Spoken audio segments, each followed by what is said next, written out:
probably got to be the worst time ever to be a high school. There's two of them, I a couldn't even sophomore and a imagine. junior, and they both play sports, and then it's just hell. Yeah. And now they're worried about buying like music and life is bad. I'm single as she goes right now. All I care about who's gonna get my kids ready to school. And my players, like, but This has got to take away from so much of high school experience. I call even Belgium, Germany, France, even though they're having these new lockdowns. It's not, and Boris Johnson even said we will never do that again. Just keeping schools and universities open. He had a great quote, Boris Johnson saying, even the first time, we will never let that happen to our children. And I thought that was real leadership.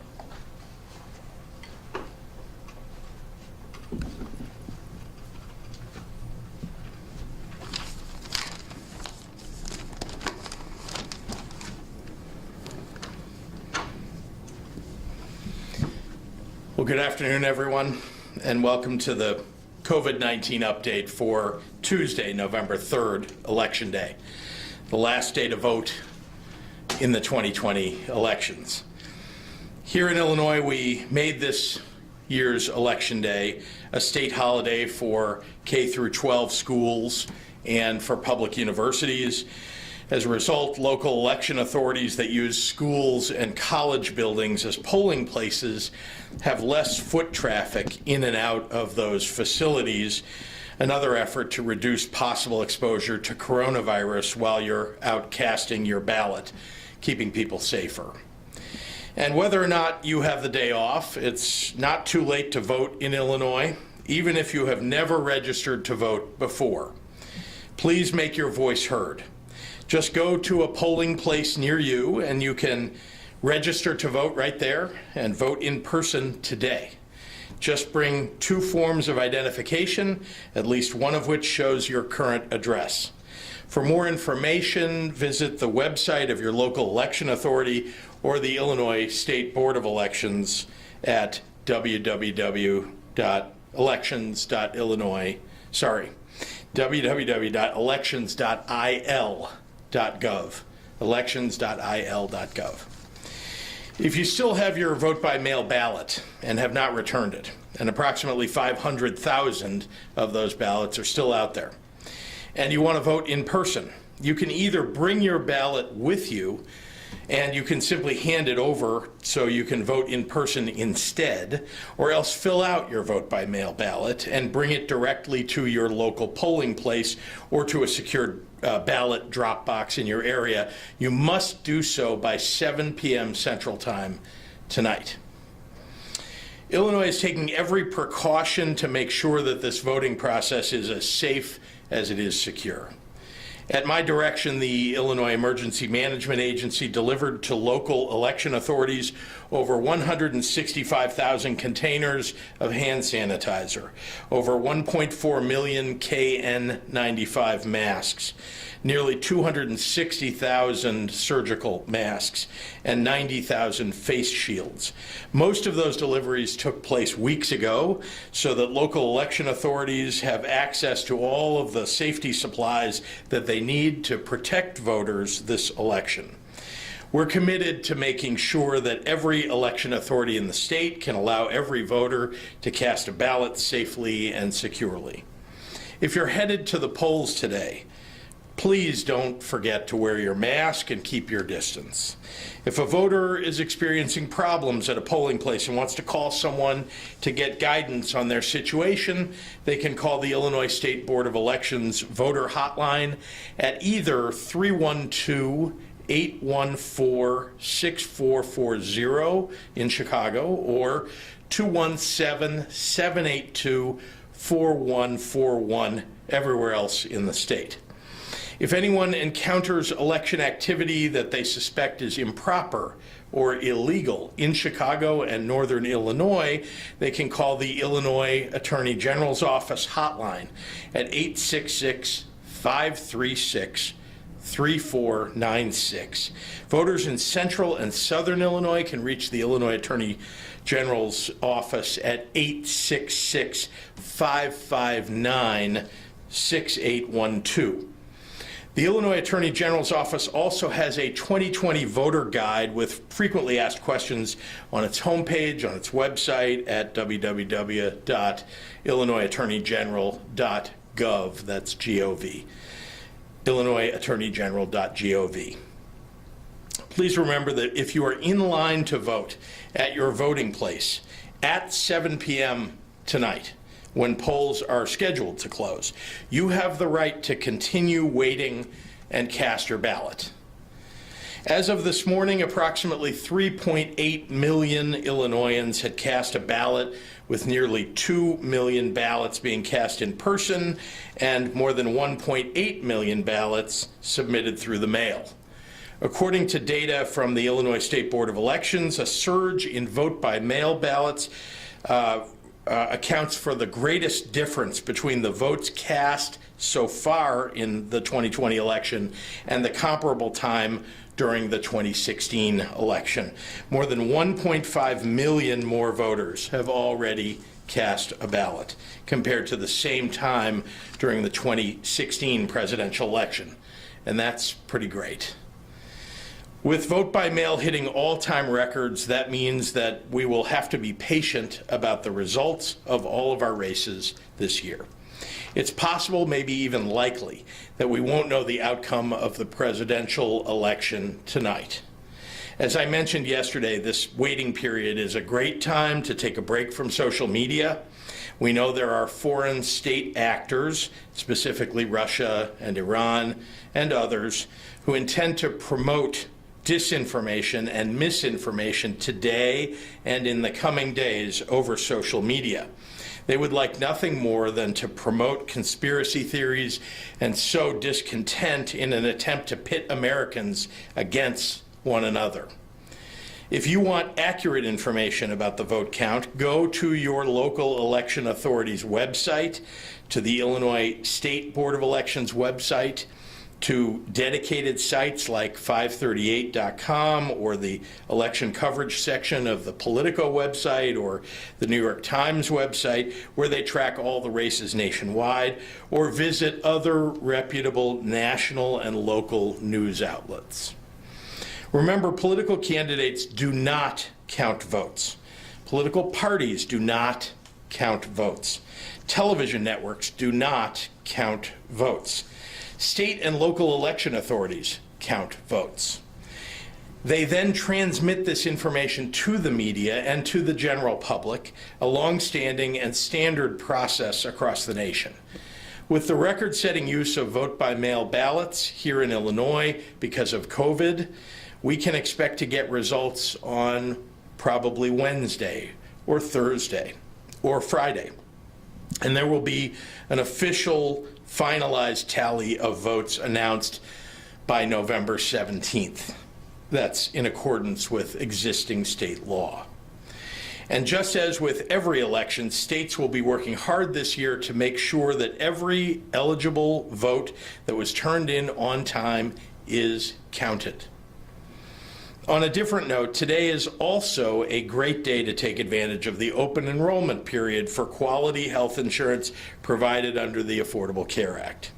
If you're one of the millions of Americans who already purchase your own health insurance through the ACA Health Insurance Marketplace, or if you formerly had job-based health insurance but no longer do, now's a great time to find a new plan for you and your family.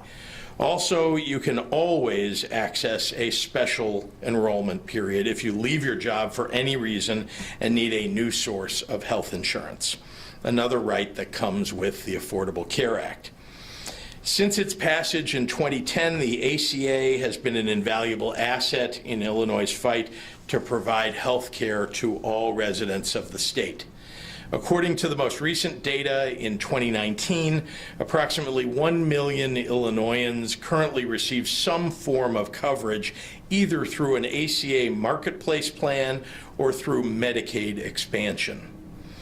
Illinois residents can visit getcoveredillinois.gov, and I'll say that again, getcoveredillinois.gov, between November 1st and December 15th to learn about the best options, prices, and financial help available to you. My departments of insurance and health and family services have collaborated on making that website the best place to start your application for health coverage. Financial help is also available for ACA Marketplace premiums for those who qualify and for those who qualify for and enroll in Medicaid. Private health plans with no premiums or copays are available too. ACA Marketplace and Medicaid health plans cover doctor's visits, specialists, hospital stays, mental health care, prescriptions, and more. If you need help with the process, again, getcoveredillinois.gov can connect you to free local assistance from a real person as well as translation services if you need those. Voting and healthcare alike have been made all the more important in this pandemic. So as I hand it over to Dr. Ezike for a medical update, let me remind everyone that every region of this state has exceeded the criteria for tightened mitigations because we are in the middle of a COVID storm that appears to be sweeping the entire nation, and our trajectory is only getting worse. This is far from over. So please take extra caution, wear your mask today and every day going forward until we get through this. So thank you, and with that, I'd like to turn it over to Dr. Ezike. Good afternoon, and again, happy Election Day. Give you a brief update. In the past 24 hours, 82,435 tests were reported for a total now in Illinois of 7.9 million total tests. Overnight, 3,594 people were in the hospital with COVID-19, and of those, 755 were in the ICU and 326 were on ventilators. Today, we are reporting 6,516 new cases of COVID-19 in Illinois, including 68 lives that were reported as lost. To date, a total of 430,018 confirmed cases have been reported across Illinois and 9,878 total deaths.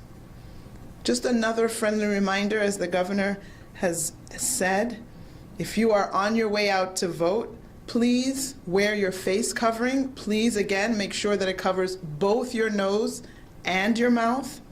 And practice social distancing. Wash your hands and use hand sanitizer.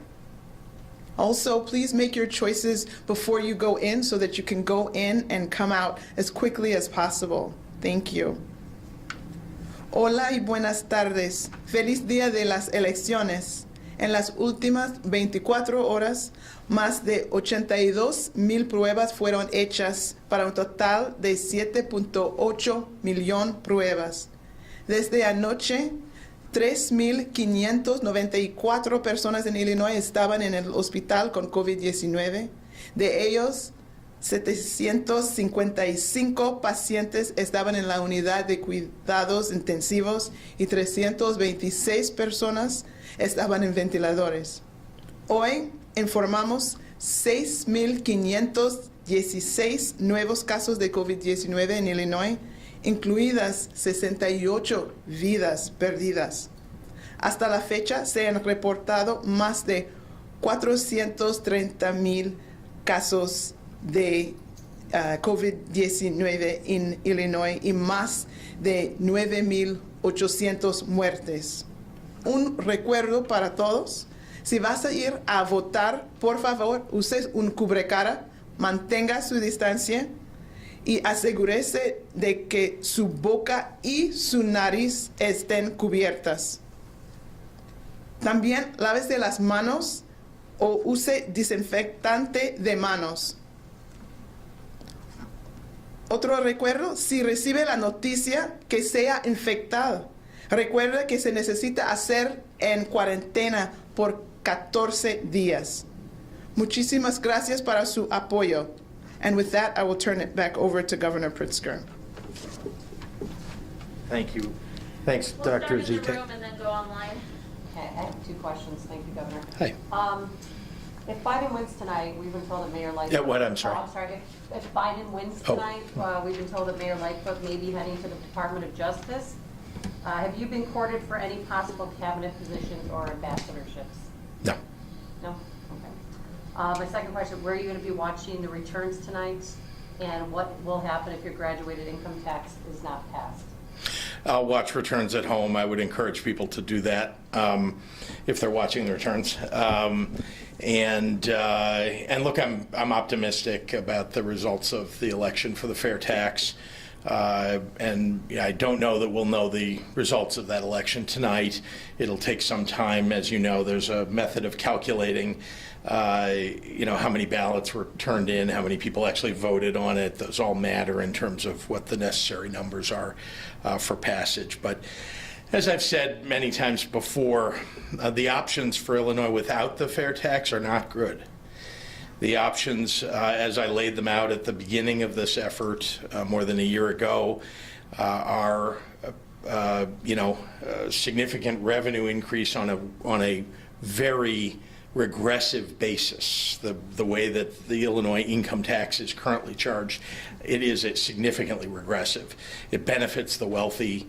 And it hurts the middle class and those who are striving to get there. And there's no doubt that Illinois would need revenue in addition to obviously looking at cuts in state government as we have. The cuts, though, just to be clear, 15% cuts in public safety dollars, education dollars, in the dollars necessary for human services, exactly at a moment when people need these things most. And so the alternatives are not good. That's why I proposed a third way. I didn't think that either one of those seemed like a good idea. And so that's why I've advocated for a fair tax system in Illinois. I just have one last question. Okay, thanks, George. We've gotten a number of phone calls, people into our station that said that infected patients are still going back into nursing homes.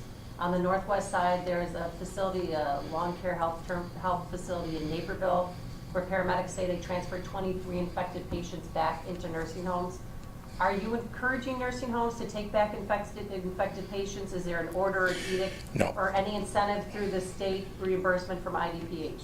Oh, no. So is it up to the director of the nursing It's up to home? the doctors in the hospital to determine that someone is well enough and that they're not shedding the virus to determine whether they should be discharged. All right, Mike Militich is asking, despite COVID-19 mitigation guidelines, several election night watch parties are planned inside bars and restaurants and large crowds are expected. Are there any plans to address the large gatherings with enforcement efforts at the state level? Well, let me start by saying that local officials, local law enforcement should be standing up and enforcing the rules in the state. And you know why? Because weeks from now, when people will end up going to the hospital as a result of these gatherings that are being allowed and are the failure of enforcement, that those local officials and people who live in those areas will be coming to the state to ask us, what are we going to do to add hospital space when the hospitals are full? And of course, we're going to do everything we can, but it's these local officials, if they don't do their job, then we're going to end up with hospitals having to turn people away.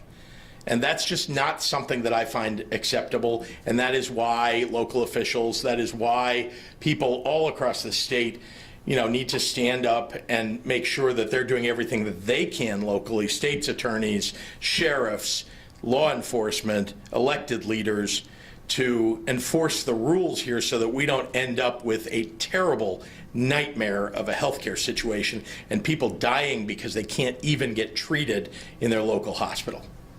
Shruti Bloomberg is asking what public safety precautions are underway in Illinois for the election. Has the Illinois National Guard been deployed? So we've been in contact with virtually every law enforcement agency in the entire state. We have the state police, of course, which are the best in the nation. They are on duty. And the Illinois National Guard has been put into a state of readiness just so that they, if needed by local officials, they could respond relatively quickly. Jim, Brendan, Dave, all in Springfield have the same question. Springfield and Sangamon County announced today that they will allow indoor service to continue at 25% with some other limits. What's your reaction to their plan that defies the state mandates? Well, see my earlier comments. The fact is that local officials who are not doing the right thing are the ones who are going to be responsible for the rates of infection going through the roof and our hospitals getting overrun and people are dying if they don't enforce the rules. That is why those rules exist. We didn't make them up. The doctors all over the world have put forward studies, and it's very easy for you to find those. I've provided them to every official who has asked for them, and frankly to every media outlet. We know that the places that are remaining open, that are having large gatherings and defying these rules are, in fact, spreading locations. These are places that are amplifying the virus across the state. And so, when you've got double-digit positivity rates in your area, as is the case in Springfield, then the local officials need to take the laws that are on the books and the regulations that we've put forward and the orders that we've asked people to follow and enforce them locally. Jim Haggerty at the Rockford Advocate. It's been a while since we've heard much about therapeutics. Have any available drugs used to treat the symptoms of COVID-19 help keep any of our hospitalization numbers down? It's unclear to me the level of usage of remdesivir, which I've been talking about since the very beginning, but I know that that is one of the drugs that the medicines that's been used in a number of cases. Having said that, there is also a factor involved here where doctors have simply learned about some of the things that they can do with medicines that are already available to them. For example, blood thinning medications, which have been very helpful in saving people's lives. But I should turn it over to a doctor, and I happen to have one right here with me. Dr. Ezike, do you have anything to add? Just quickly. So, of course, as we mentioned, remdesivir is listed as a treatment. We have seen from the studies that it decreases the days of hospitalization. So it's not a be-all, end-all cure, but it can shorten the duration of a hospital stay. We know that there are other drugs that are going through the FDA process now. Many of you heard about Regeneron. We do know that dexamethasone, which is a steroid, is becoming part of a normal course for hospitalized patients to prevent some of the significant sequelae that can happen regarding to a pro-inflammatory response. We do know it's not a cure, but we are starting to appreciate just the benefits of just vitamins. I think many of us maybe do not have our ideal daily dose of vitamins through our regular diet. So supplementation with vitamins, vitamin C has long been known to support immunity and fighting infections. We also know, we've known vitamin D is also an important adjunct in terms of promoting immunity. And living in Chicago, where we might get less sun than other places, vitamin D is usually low in people who have less sunlit climates. So those are things. Just optimizing your basic health, obviously, is a great way to move forward. And as more things come online, we'll be happy to share. But of course, remembering, since there is no be-all, end-all cure, still we want to go for prevention. So let's prevent the infection so we have to worry less about treatment. And then again, that just comes back to our mask, avoiding large gatherings, washing our hands, and keeping our distance. An ounce of prevention is worth a pound of cure. Thanks, everyone. Thank you.